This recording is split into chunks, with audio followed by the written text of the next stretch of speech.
Ready start. राष्ट्रों की ताकत इस बात से भी आंकी जाती है कि उनकी सामरिक हैसियत क्या है। खासकर उन देशों के लिए अपनी सेना को मजबूत बनाना ज़्यादा ज़रूरी हो जाता है, जिनका पड़ोसी देशों से लगातार तनाव बना रहता है।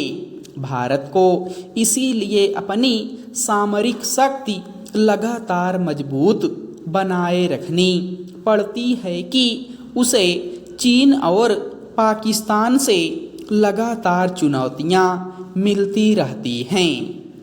निस्संदेह पिछले कुछ वर्षों में भारत ने सैन्य साजो सामान के मामले में अपने को सुदृढ़ किया है और पड़ोसी चीन को चुनौती देने के स्तर पर खड़ा हो सका है।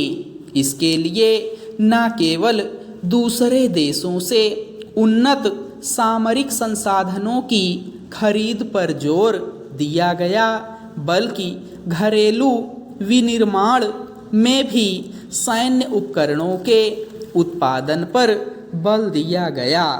इस कड़ी में 45,000 करोड़ रुपए के 9 रक्षा सौदों को मिली नई मंजूरी से निस्संदेह सेना का मनोबल बढ़ेगा। इसमें सुखोई MKI लड़ाकू विमान और हवा से सतह पर मार करने वाली कम दूरी की मिसाइलों तथा नौसेना के लिए अगली पीढ़ी के टोही विमान और हल्के बख्तरबंद बहुउद्देशीय वाहनों तथा तोपों की खरीद शामिल है। दरअसल सेना को लंबे समय से शिकायत रही है कि बदलती ज़रूरतों के अनुसार उसके पास अत्याधुनिक सैन्य संसाधनों की कमी है। नए रक्षा सौदों को मंजूरी मिलने से वह शिकायत काफ़ी हद तक दूर हो सकती है। दरअसल वायुसेना के लड़ाकू बेड़े में तैनात ज़्यादातर विमान पुराने पड़ चुके थे। उनकी जगह नए उन्नत विमानों की खरीद लंबे समय से टालती आ रही थी।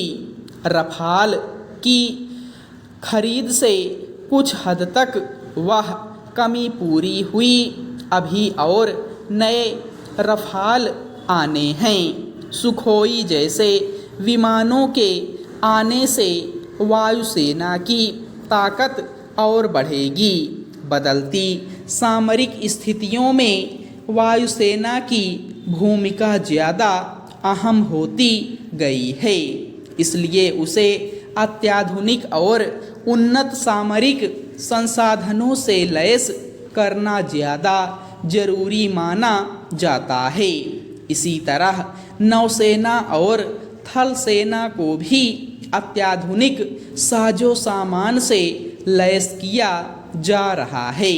नए रक्षा सौदों की मंजूरी से तीनों सशस्त्र बलों की ताकत बढ़ेगी। पहले ही नौसेना को उन्नत पोत मिल चुका है, जो आपात स्थिति में समुद्र में वायुसेना को भी लड़ाकू विमान उतारने और उड़ान भरने में मददगार साबित होगा। इस तरह हिंद महासागर में भारतीय नौसेना की ताकत बढ़ी है। नए सौदों के बाद टोही विमान सहित दूसरे उपकरण मिलने से वह और ताकतवर होगी।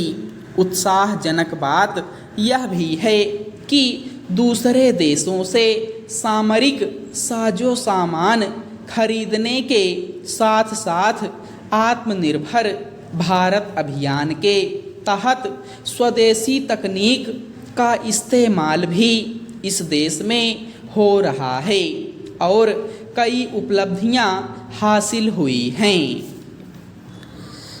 मगर इन सब के बीच सरकार के लिए यह चिंता का विषय तो है कि भारत को अपना खर्च लगातार बढ़ाना पड़ रहा है।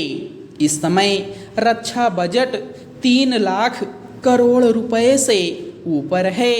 हर साल बजट में रक्षा मद में कुछ बढ़ोतरी करनी पड़ती है। प्रधानमंत्री ने भी पहले कार्यकाल में यह चिंता प्रकट की थी कि सेना को अत्याधुनिक बनाने और उस पर खर्च कम करने की चुनौती बड़ी है। ऐसे में स्वदेशी तकनीक से बने उपकरणों, साजो सामान को बढ़ावा और विदेशी हथियारों उपकरणों की खरीद में कटौती के जरिए यह संतुलन साधने का प्रयास चल रहा है। अच्छी बात है कि इस क्रम में सेना का मनोबल भी बढ़ रहा है।